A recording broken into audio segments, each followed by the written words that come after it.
What's going on, y'all? Welcome to Help Students Win, the Teaching and Learning Podcast. My name is Jordan Davis. I'm a professional speaker, inclusive pedagogy specialist, faculty developer, and your podcast host. And today we have a very special guest in the virtual building, Mr. Jamar Root. But before I introduce Jamar, I want to really outline the purpose of the Path Carvers career navigation series. And so this is the kickoff episode of, again, Path Carvers. I intentionally chose that name, right, to not make it Pathfinders, but to help our students become Path Carvers. And I feel like we're in such a different time, really, when it comes to students' post-graduation prospects. We are currently in a moment where only 61.4% of students are choosing college after graduation.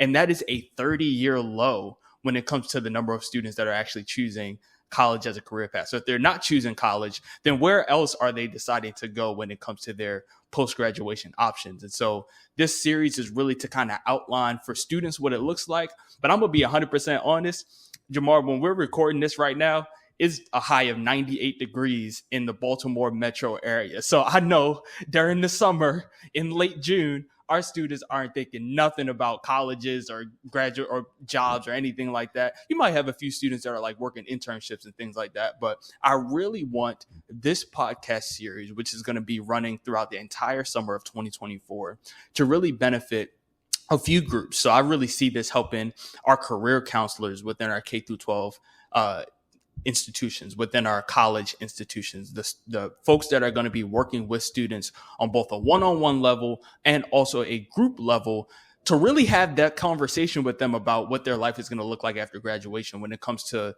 the methods of pursuing a career, and then also the stuff that makes pursuing a career challenging, like the financial aspects of it, even the social dynamics when we talk about parental relationships, and when we talk about friend groups potentially being at risk, when we talk about different career paths for our students. And I have a specific niche, Mark. I'm really diving into like my business practice right now, right? Like I would love for specifically career and technical student organizations, your Future Business Leaders of America, your Health Occupation Students of America, Future Farmers of America, right? If you are a state director or if you're a coordinator, a school level coordinator for any of these organizations, this podcast is just for you, right? So if I just named it on the video, you see this button right here, I need you to click that up, right? That top volume button, click it up, because this episode is just for you. And without further ado, I want to introduce the amazing guest that we have on the show today, Mr. Jamar Root, national speaker, host of the Root of Everything podcast, full-time speaker all across the country. Jamar, if you had to guess, how many students have you spoken to just this year in 2024, if you had to guess?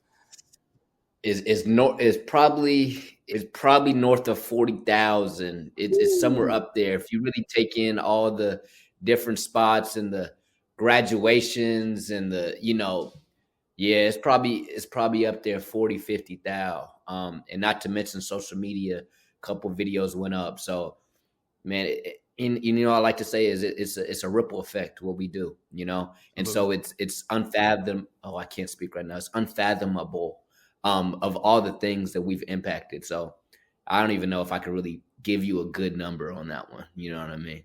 That is a huge number. Shout out to all the work that you've done. And we're not even, are we technically past the halfway point of 2024? I think we might have just passed it last week.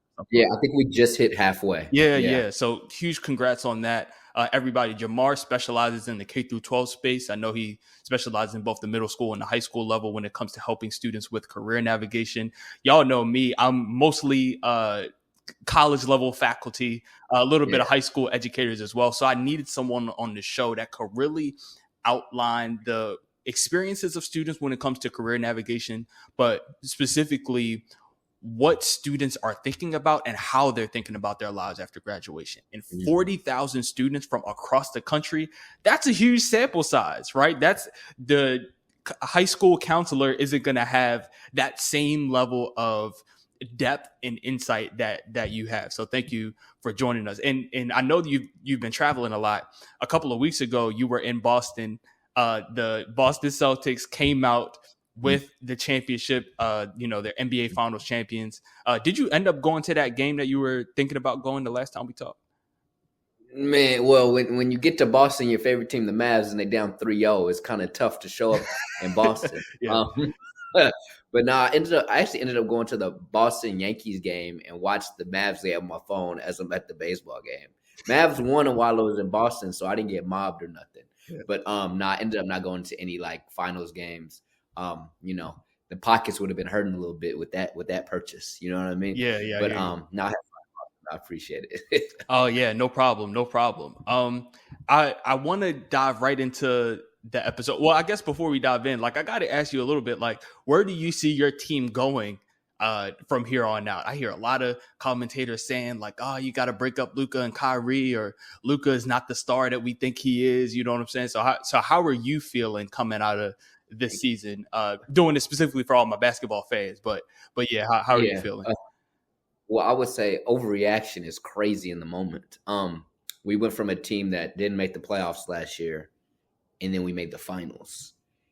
People said Kyrie Irving coming on the Mavs wouldn't work. It worked. We just didn't beat the freaking Celtics. I mean, the Celtics are stacked, dude.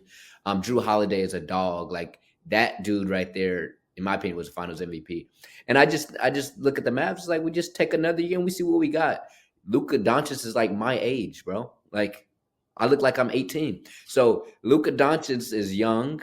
Kyrie Irving still has gas in the tank. You add another piece and you see what happens. You just made the finals. Yeah. I'm not mad at all. We can line up the same team if we want next year, and I'm not gonna be mad. No, respect to that. I mean, advanced analytics are showing that the Celtics are one of the most dominant teams to win the finals in NBA history, right? So we got to give the Celtics some sort of credit for limiting the Mavs and what they were able to do. And speaking of the Celtics, man, you talked about Drew Holiday. That boy, Derek White, he's something That's true. different. He's something different. Like That's true. when I step up, because I don't know if you play pickup, but I play a little bit of pickup. I'm playing pickup right after Oh, this. really? Okay. Yeah, yeah. Man, next time I see you, we might have to try to step on a court or something like that. Right. But man, when I play pickup, I try to channel my inner Derek White because it seems like Okay. he locks up on defense and he hits the shot Good. just when you need it. Like he's a That's creator, true. but he's not gonna step on anybody's toes. Like whenever he touched the ball, he's ready. So like guys like Derek Mhm. White are invaluable. Really, the Mavericks could use a Derek White, somebody that could, switch off on defense, somebody that could lock somebody down, when they need Yeah, it. But yeah, Derek White is a dog for sure. So. for sure. Yeah, yeah. So let's dive into it. First and foremost, when you speak to students, because like you said, 40,000 students, over 40,000 students just this year, you have a ton of experience speaking in the K through 12 space. And I would assume a lot of this is like assembly work, right? Like you're speaking to Yeah. large crowds of students, right? Mm. So how, how do you keep students' attention for that long? Because just in full transparency, I speak some to students, specifically in the career technical student organization Yeah. space, but I'm doing these large conferences that students are mostly signing up to be at, right? I'll speak at like a 4,000 student conference, but everybody wants to be there. Everybody wants to go into business so like the attention is there Mm. mostly. But when you go into Yeah. an engagement where some students frankly don't want to be there, like how do you capture their attention and how do you get them engaged in the conversation? Well, it's first by understanding, and this goes out there to any counselors, teachers, anybody out there that's speaking to the students. One of the biggest things you can understand is that you're not going to reach all of them. I think we go into spaces thinking, I got to help all these kids. No, I'm going to help this kid, and somebody else is going to help that kid because I connect with that kid better. There's a reason why there's more than one speaker in the country. There's a reason why there's more than one teacher in this country at a school, whatever. And so I go in there with the understanding that I just got to get one to be successful. I got to inspire one kid. And the goal isn't for me to come in there and be a certain person for that kid. The goal is for Jamar to be Jamar because Jamar loves speaking and Jamar knows his story is impactful. And so when I come into the school, the reason I'm able to catch their attention is because I'm being me. One of the things I look back on in high school and in college, a lot of times the most popular person didn't care what other people thought. They were just being cool, whatever. The kids come and see me and listen to me because I'm going to make fun of something while I'm speaking. I'm going to hear the bell go off and make a joke about it. Like, y'all's bell sounds disgusting. You know what I mean? And Yeah. kids are bust down laughing. It's not even me trying to be funny. It's just I'm coming in there, I'm being Jamar, and I know what I've went through, and I know the points to emphasize on. I know what they're dealing with. What makes a great teacher, a great speaker, a great counselor isn't the information that you have, it's your relatability. A kid is going to listen to somebody that feels like they're talking to somebody that's who they are. When they hear me speak, they don't hear a speaker. They think of me as their peer that's just having experience just a little bit longer down the line. And so I come in there, and the beginning of my speech is like, this is where I was when I was right there. And this is what I'm thinking. And when they hear Jamar is thinking and had the same experiences or similar that I had, okay, well, let me hear what he got to say. And so I just come in there and I'm being me. And if I touch you, I touch you, and it's a great experience. And if I don't, guess what? That's okay, because I remember being in the assemblies, and I just had practice the other day, and I had a test this morning. I'm tired. Let me get this nap in. Cool, bro. That's fine. This is just not the day I'm gonna get you. Maybe you find me on Instagram 2 years from now. I think the way I keep attention is not by caring about it, just doing me, doing the best I can, and understanding, I only got to be successful by getting one kid. Yeah, I mean, there's so many gems to pick up from that. The thing that is really resonating with me is the fact that you are not solely responsible for what a student does with the information that you're trying to share with them. And so this is a message that I try to share with the faculty all the time when it comes to teaching students, like having enough faith in your facilitation practices and your knowledge expertise as an educator to say, okay, not all of my students are going to like grab onto this lecture, but hopefully I've cultivated a level of community among the students in the classroom so that students can support each other, or at least when that student goes from my intro to physics class to like their physics 2 class, they're carrying something with them, and now their other professor is helping them with a particular challenge, right? So really applying like a community oriented approach to your work is important. And I also got to say, we got to understand these kids are so young, their minds aren't fully developed. My mind's not even fully developed. What we're doing here is we're planting seeds that we may not see the flowers of this year. Like we're not going to see it. And so you have to understand, even when they're not paying attention, it's in their mind. They don't know it. Something in my speech may click for a kid 5 years from now. You got to trust that. And that's why you got to really make sure you really love teaching. You really love counseling these kids, because you're not going to see the results like that all the time. That's not the business we're in. It's not something you get the results immediately. Sometimes we do. Like, don't get me wrong, it happens. But we can't rely on that. So just remember, you're planting seeds. And these seeds are things that are going to grow. And maybe you'll never see that particular seed, but just know it's growing because of you. I promise you.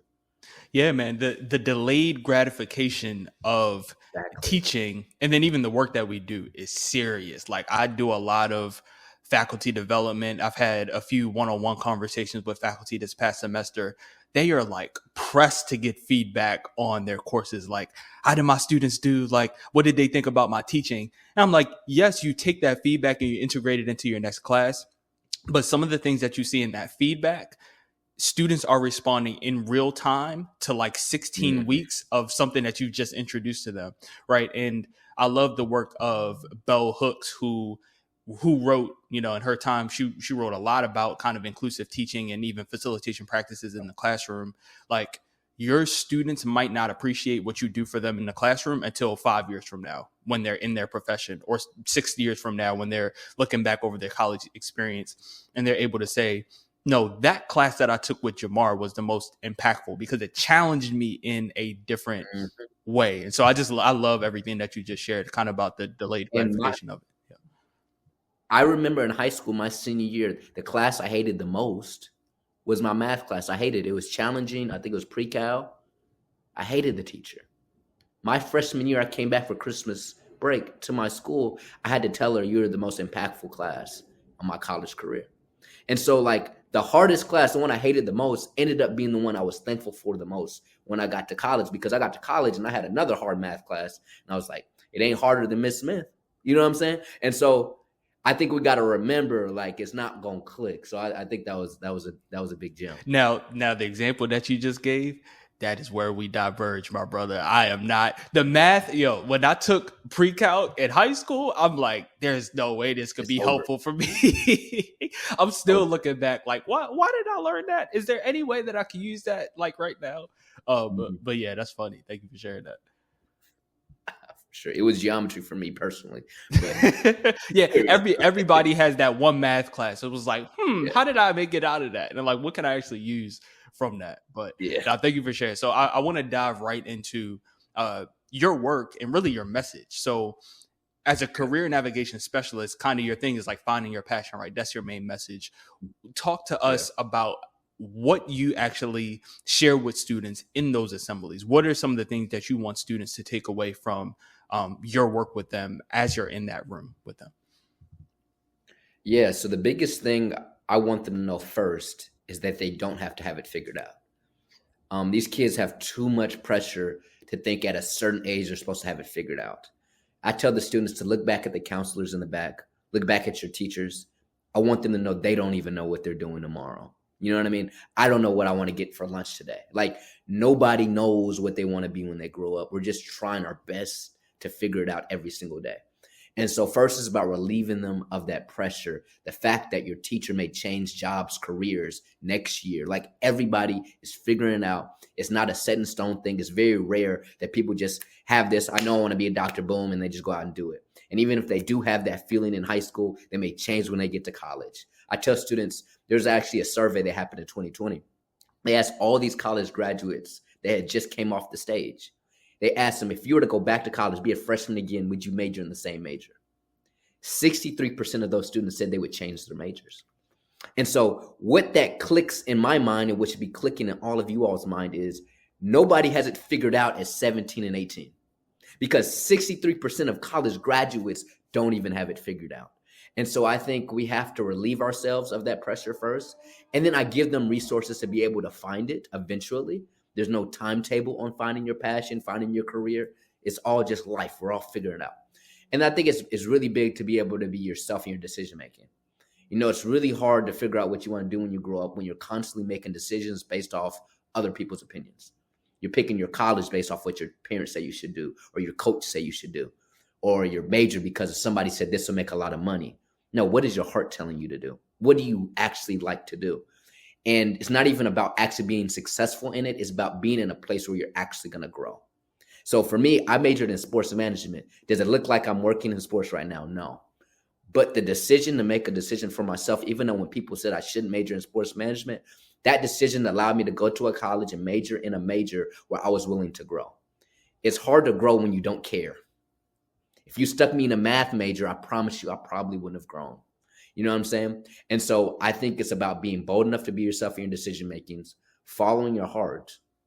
You know what I mean? Dreaming super big is what I also tell them, because when you dream super big, it isn't about achieving the goal. It's about chasing it and the process and what it allows you to become. And so if you get to the point where it gets hard, you figure out if you actually love it.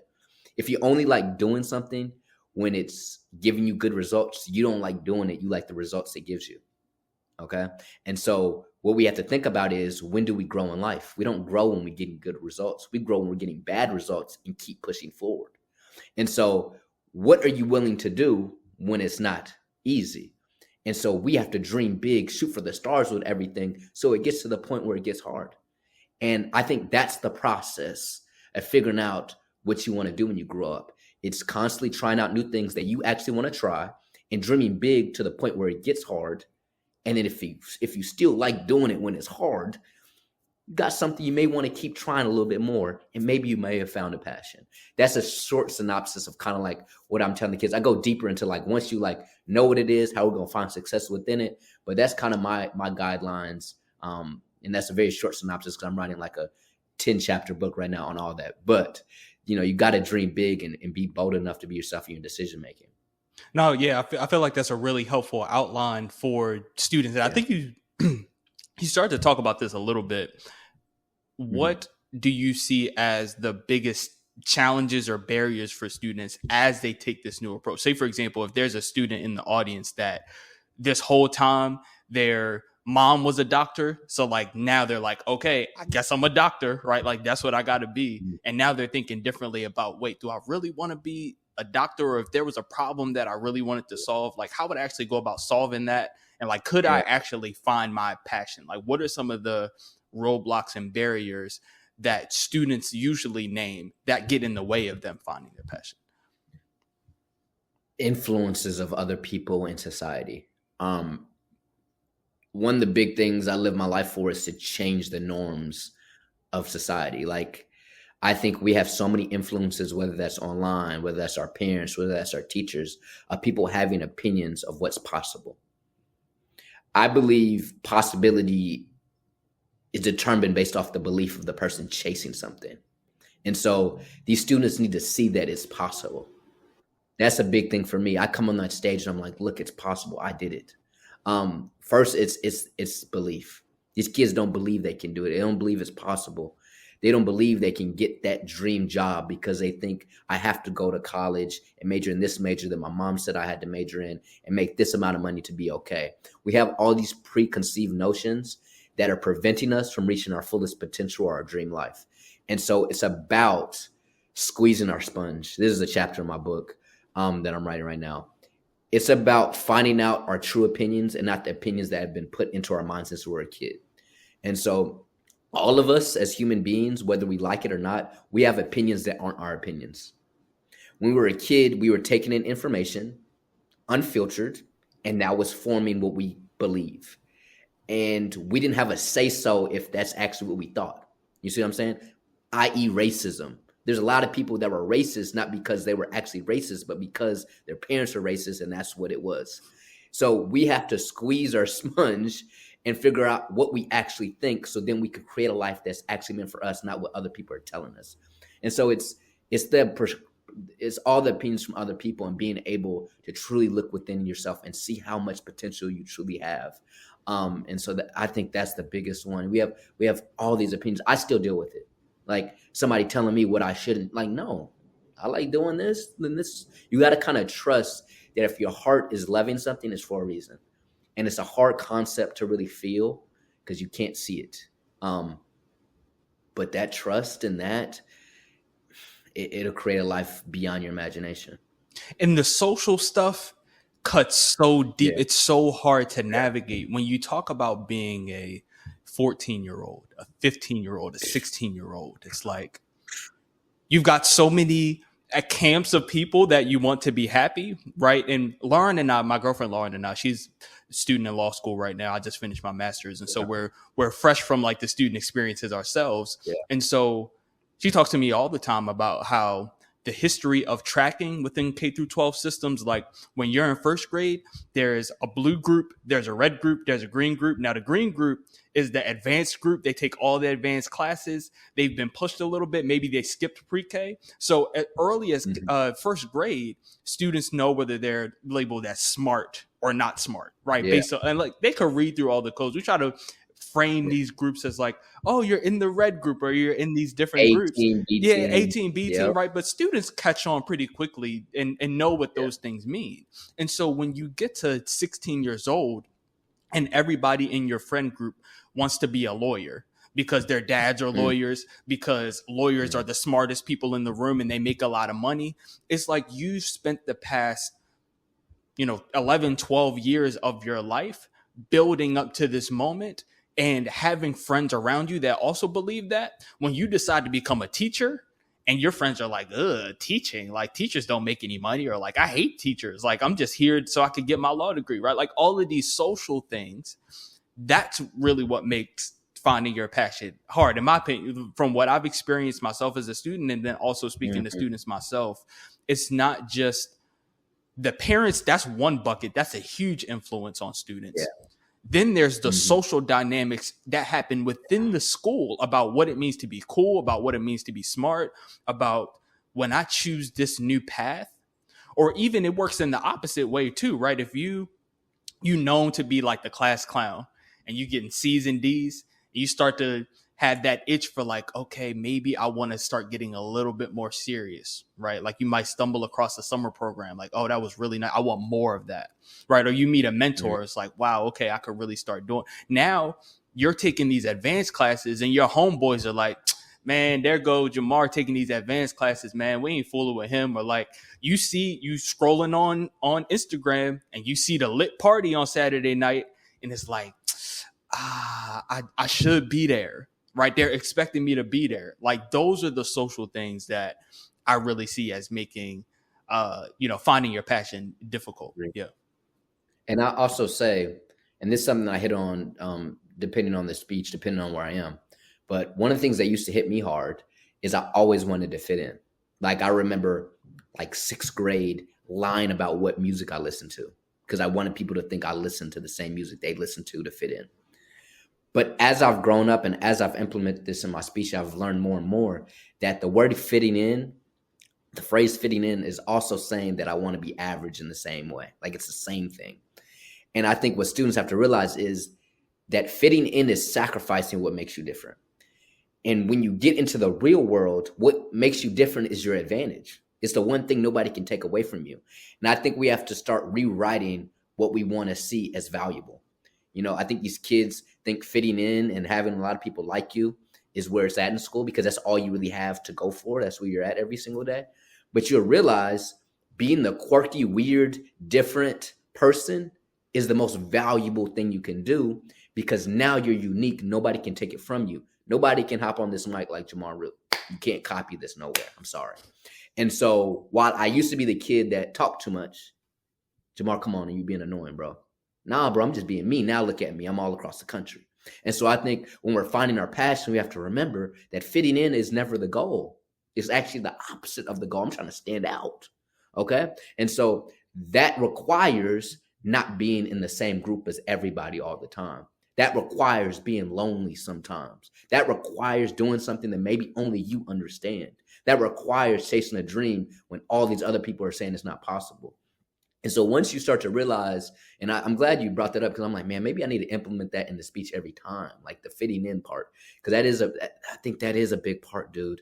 And I think if these kids start to remember, it's not about how many people like you, because honestly, if everybody likes you, you're probably not being yourself.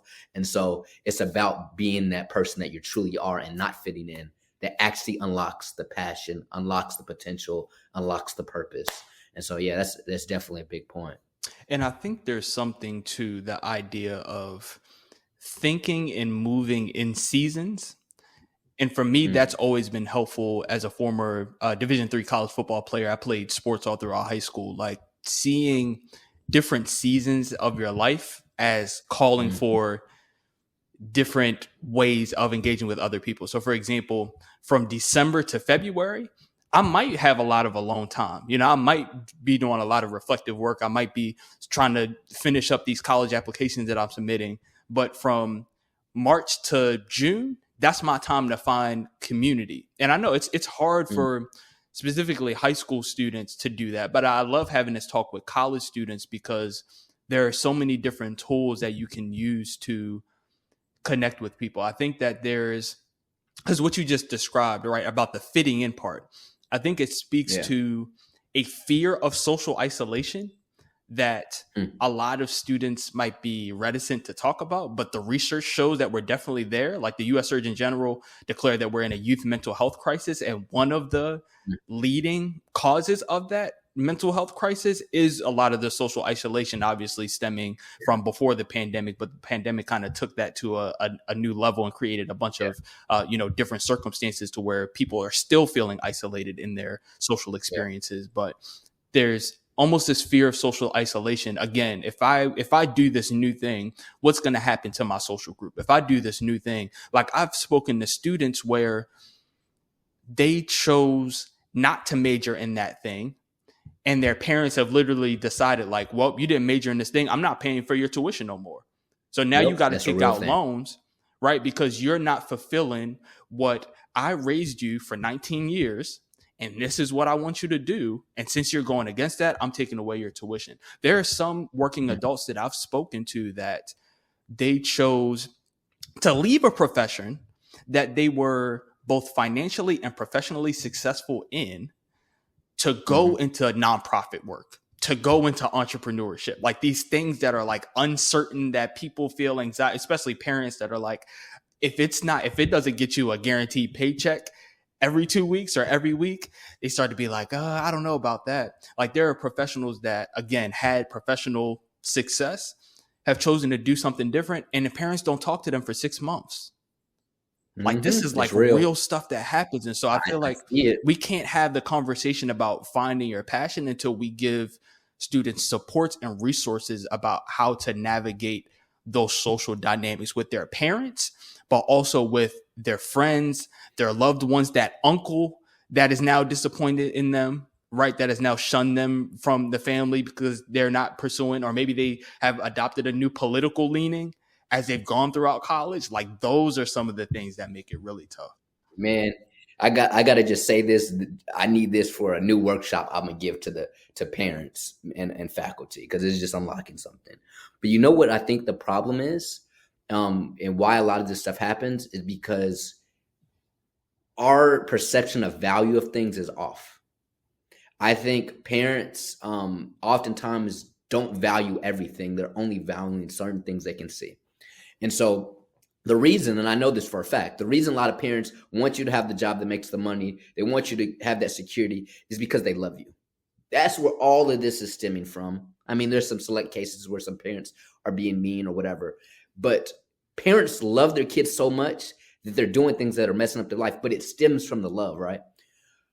But what they need to understand is, what are we missing in the things we're caring about our kids? Because them being in a job where they hate it, but they're making enough money and they have an apartment in a nice city, whatever, are they happy? Is their mental health good in that type of environment? The reason why a lot of people are leaving those jobs, I left my job and chased this for no money, and I didn't know what I was going to do. The reason why we're chasing and leaving this stuff is because we're not being fully fulfilled beyond just money and security. It's not enough. I was depressed working that job. It was a great job. My mind wasn't okay. Is that more valuable than $75,000 a year? Is my mind more valuable than $75,000 a year? And I think we have to really process how much we really think we care about our kids. And if we really care about them, it's more than just money and a house and food. It's their well-being as a full human being, like fully. And so with that note, we have to start valuing all those things and truly understand them. And so if we can value my son's mental health, my daughter's mental health, my daughter's fulfillment in doing what they love to do. And then what I really like to hit people with is like, look, and this is my big quote, it's being selfish enough to do what you love to do is how you help as many people as possible. And so you being crazy enough, selfish enough to do the thing that you love to do is what creates the best version of you. Then is what allows you to help the entire world. All the greatest innovations came from somebody that really loves something. I promise you, if Steve Jobs didn't love what he was doing, I wouldn't be on this Mac computer right now.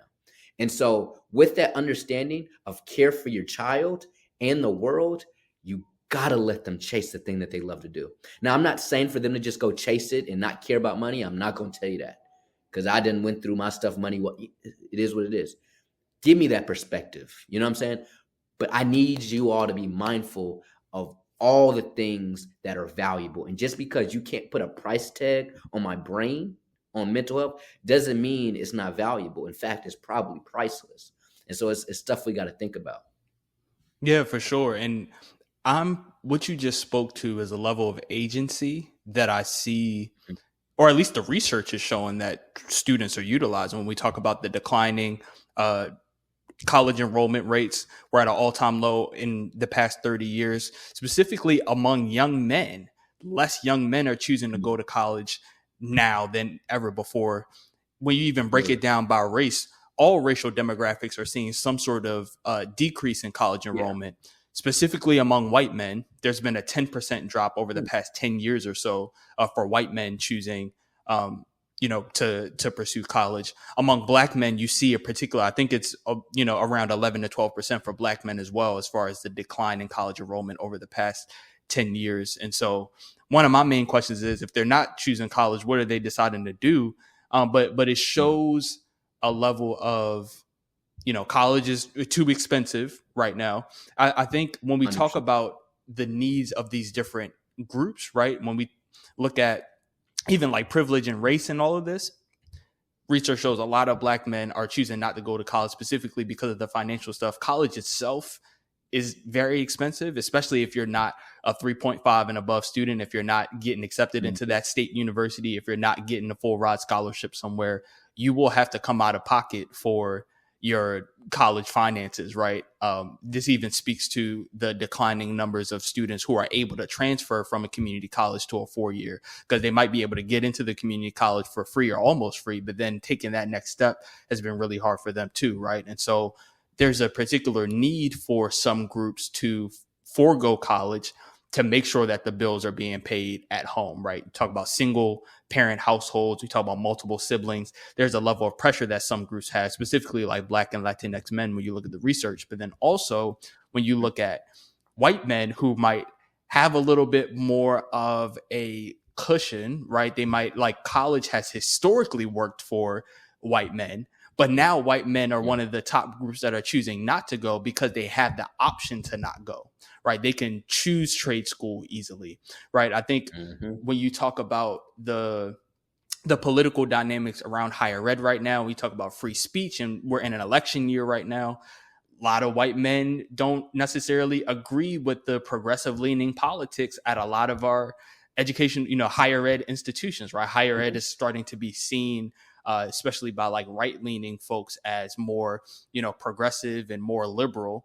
And I think we're seeing that in the declining numbers of men going to college too. So there's just so many different factors. Would love to hear any of your thoughts on what I shared, but I also have a question for you too, if you have anything. Yeah. Yeah, I definitely have a lot. And I'm somebody who went to college and found what I was supposed to do. I think a big thing that gets lost in this argument of college, no college, is the self-discovery and experience beyond the classroom. I'm somebody, take away all the stuff I learned in class, take it all away. It was outside the classroom that made it valuable. It's all the people I met. It's all these things that I learned about myself, those tricky situations that are so beyond value. I just wish more people got to experience it. There's got to be a way where we, as a country, allow these kids to go and do that. Like that in between stage of adulthood and being a kid.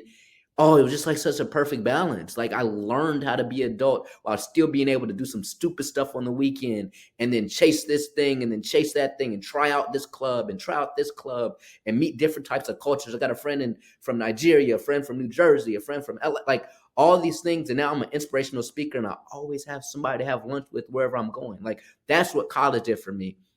We have to figure out a way to give more kids the chance to go to college because it's what got me here. I didn't go to school and major in inspirational speaking, but doggone it, without college, I would not be here. And so we have to figure out a way for people to see that value, but for this culture, the country, we got to figure out a way to make it more accessible. Whether that's certain colleges, like we gotta get some type of funding for certain. Like I understand there will always be these private colleges collecting a certain penny for tuition.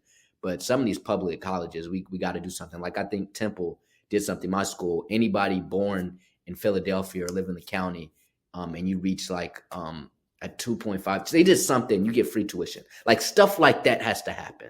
You know what I mean? Give back to your community. Like I understand I may not be able to go to University of Washington that's far away for whatever, but we got to figure out some type of way to give these kids that experience because without it, they're missing out on so much transformational things. And dog on it, so much fun. Like straight up. Like, dude, you know how much fun I had from 18 to 23 years old? My goodness. Like that stuff is valuable. You know what I mean? And I hate that somebody has to miss out because they're saying, man, that's too much money and it's not realistic in 2024. I'm like, yeah, you're probably a little right. But doggone it, dude, you know how fun it was going in between dorms, talking to this person, like, and so it's just, I just really hope we can find a way to give these kids the same experience I was able to have. I think in a lot of ways, students are kind of turning into their parents, though. Like they're becoming even more savvier buyers and sellers when it comes to their lives. Like they have access to more information. Obviously, now with the proliferation of ChatGPT, they can figure out, okay, like here are the most expensive colleges in my state from top to bottom, most expensive to least expensive. Here's what I want to do. What am I going to make after graduation? Like they could find all that stuff out in 15 minutes if they really take the time to like do that research. And so they're just even savvier buyers and sellers. I think we're in a time where, again, I'm inspired by the level of agency. Like, for example, I've been reading a lot of stuff about how recent high school graduates, but more specifically recent college graduates, are choosing to live with their parents longer in order to save money on rent, or like they're willing to do that in order to chase their passion in a lot of different ways. I would love to, and I was having this conversation on a recent podcast that I was on with Gautam Yegapon called the Re-Educated Podcast. If you haven't listened to it, check it out. It's an education podcast. And we talked about whether a post-college future is among us, and whether there's a time in society where college becomes obsolete. And so I was blown away by the fact that someone would even think about that. As someone who loves college just like you do, as someone who currently works in higher education, I think college plays such a crucial part in our society when it comes to making our research more accessible. Like, someone's got to do research on like life and be able to help us answer all of these complicated questions. And college becomes the connecting point between the general public and the folks that are actually doing the research. Compared to like a ton of other things, colleges serve as like an entire economy in some cities, right? So if you remove college, it's going to have huge impacts across the board. But one of the things that we talked about was kind of like the social implications of college, and like, are students going to gain the critical thinking skills, the communication skills that you often build, the problem solving and the decision making skills that you develop throughout college? Because in a lot of cases, they're not getting it in K through 12. There's been such an intense focus on standardized testing, and like everything is like teaching to the test. We've got a lot of teachers that are burnt out, right? Like K through 12 needs so many supports to even equip students with those skills. So if they're not getting those skills in middle and high school, then and a lot of times they're able to get those skills in college while their brain is still developing too, right? Like, there's something to say about when you are 18 to 24, there's something that you get at the college level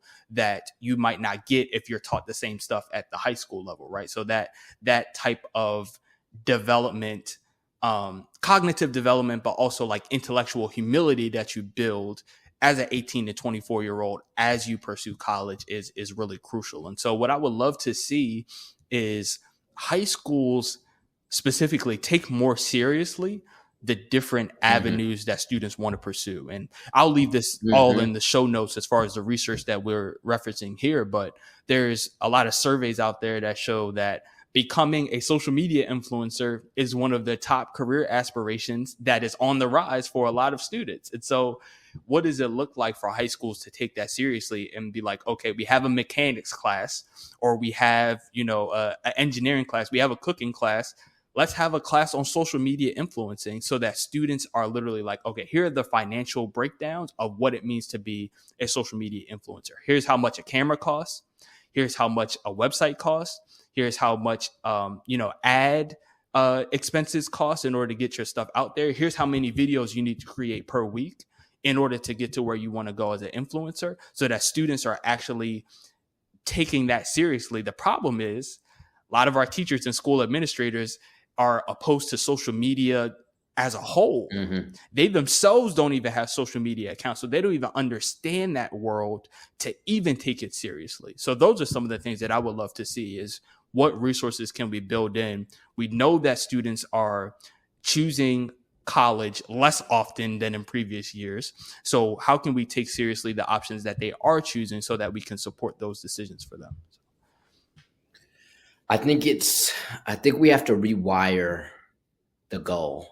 The reason students are not choosing college or they're making certain decisions because they're thinking in goal a little too much.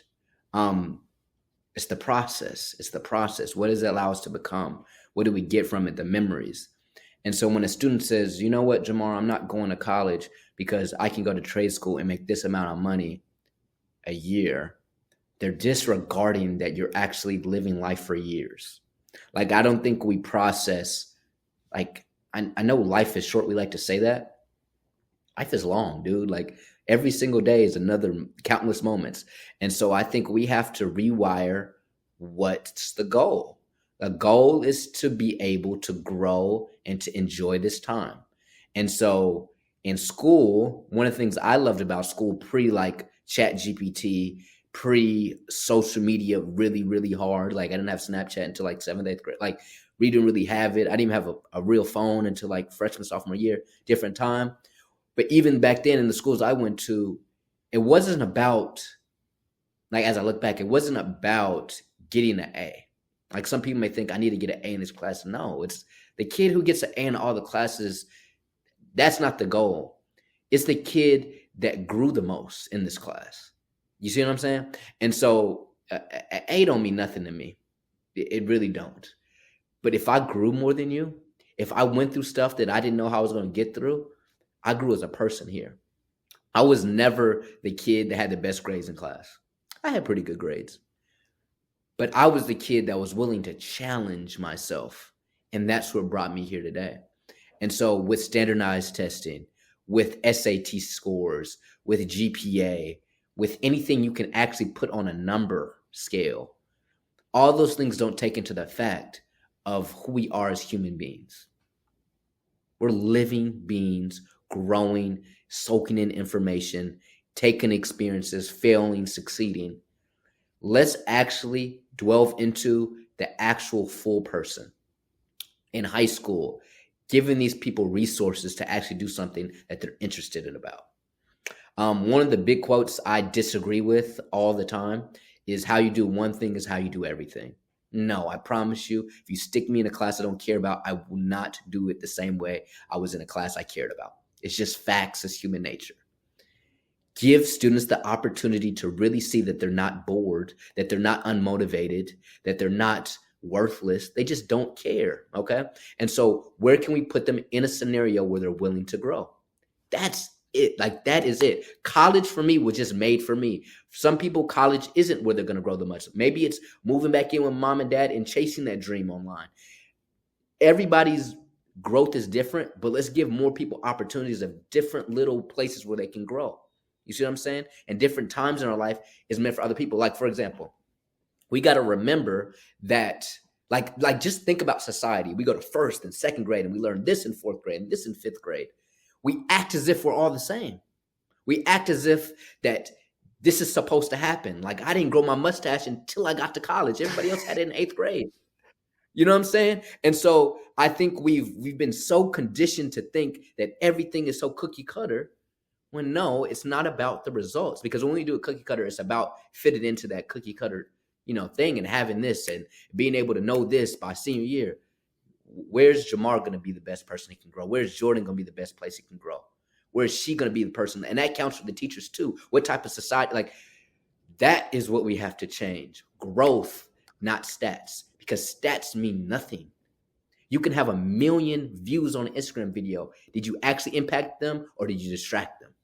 So maybe my video of 1,000 views impacted every person who had more valuable content. Stats don't mean as much as we think when we're talking about the human being, because we're so much more complicated than that. And so we have to figure out how we can really set the goalpost to growth, not statistics, not saying, hey, look at what we did. No, Jamar grew as a person. Maybe we can't see it yet, but doggone it, it's working. See what I'm saying? Yeah, I have a ton to say to that. I know we're at the 48-minute mark. We took a journey. We went through a lot of stuff just now. I did. Hey, man, I get in my zone. You got me in my zone. Yeah, of course. Well, that's good. That means I'm doing my job. So we just went really big picture. I want to go a little more granular before we end today and just talk a little bit more about what you're seeing in your work with students. So again, you've been all over the country. Yeah. What are you seeing trends? Like, what kind of trends are you seeing when you engage with students? What are some of the most common questions that you get from students when it comes to their career navigation? I guess we'll start there, and then I have some other trends that I would love to kind of pick your brain about too. Money. How much money will I make with this career? That's genuinely on their head at 15 years old. College. Is college worth it, Jamar? Like, the fact that the students are asking that question is so big. You know what I mean? Like, for me, it was like, yeah, college for sure. That's like, when I was 15, 16, it was, yeah, I'm going to college. It's not, is college valuable? No, I'm going to college. Not question it. Is college worth it? It's, my parents are saying this, but I feel like this. This is the first time I'm questioning my parents. What else do they ask me? career wise. I guess I'll ask you, I have Like, just one follow up yeah, question too. Are you yeah, seeing trends across different, across like geographical differences? Like, are students in the Midwest thinking yeah, about colleges differently, or even their lives after graduation differently compared to students in the South, compared to students in the Northeast? Like, what are you kind of seeing as far as yeah. those kind of trends? Yeah, the kids, if in my opinion, and I can only I've only been in certain places so many times, but I go to a lot of these schools like in the middle of like the middle of the country, small towns. Like I'm driving in, I'm like maybe the only black person here, but and a lot of these kids have never left like a 50-mile radius, and we're talking about like eighth graders here. I'm like, dude, like Chicago is like 2 hours that way. You never got to Chicago. You telling me you never got to Chicago? It's 2 hours that way. A lot of these kids, they just assume, well, I'll just go to school, I'll play little sports, and then I'll work on the farm because that's just my life is predestined.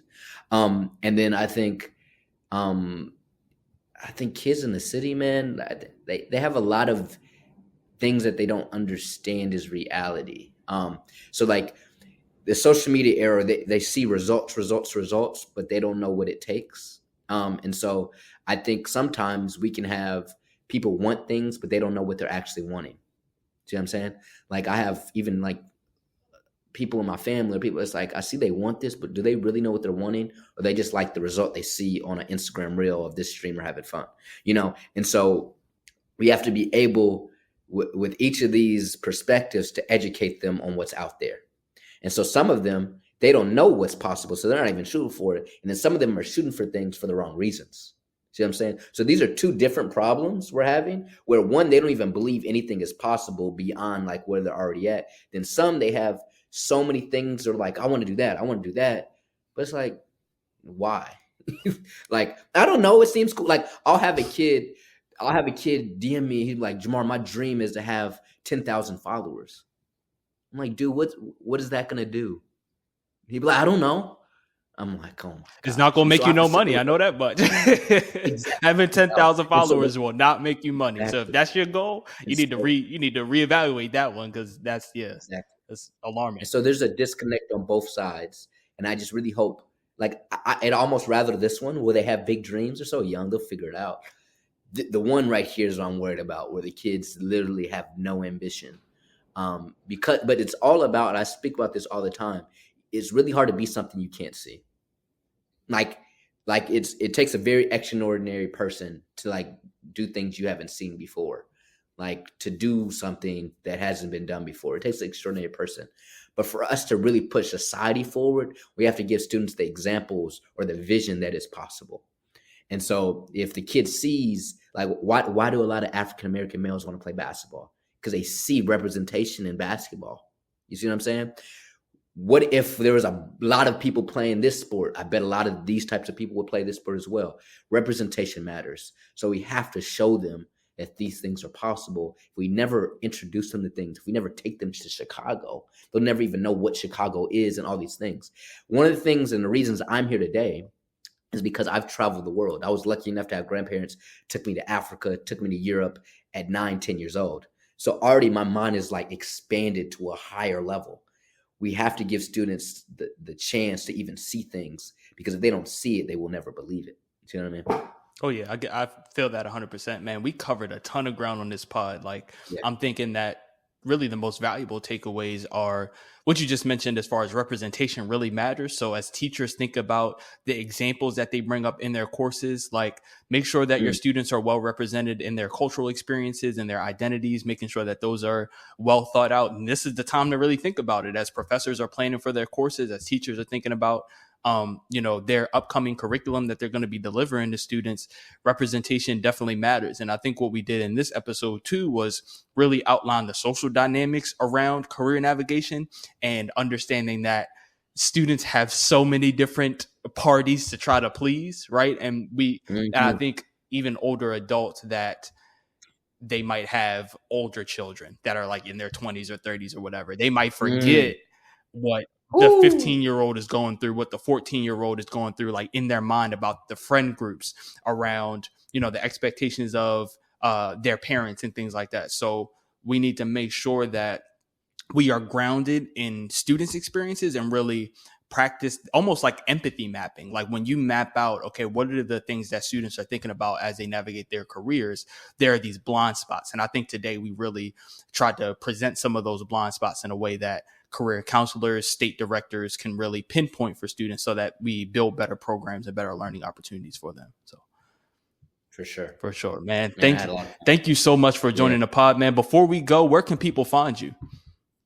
Yeah, so if you search up my name, I go by Root of Jamar on Instagram, on YouTube, on my website, rootofjamar.com. If you just search Jamar Root, you're going to see a bunch of stuff pop up, okay? So you can find me just by searching my name, Jamar Root. My website's there, all my social media. My podcast, my own podcast, is actually called Root of Everything, where I interview passionate people that found success doing what they love to do. So if you kids need that representation of these different careers that are out there, I've collected all the people I know that are doing these wild different things. I interviewed a girl that literally travels for a living and tries out food. Like that's her thing. You know, there's all these different things out there. My podcast is giving you that opportunity to see these different types of people with different types of careers, and they love it and how they found success within it. So that's how you can find me. Search Jamar Root, Root of Everything. Appreciate y'all for giving me a listen today. Man, thank you for being on the show. And if you are listening, make sure that you give this show a review. Only 5 stars accepted, y'all. Only 5 stars accepted. Make sure that you go to jdspeaks.com/podcast and subscribe to the newsletter. You get the pod in your inbox every week, along with show notes, along with blogs that are associated. Make sure that you tap into the podcast community. And then obviously we're both speakers. So if you need a speaker for the upcoming academic year, hit us up. We'll help you and your educators and your students as well. My name is Jordan Davis. This has been Help Students Win. And I'll hear y'all talk to y'all on the next episode. Take care, y'all. Peace.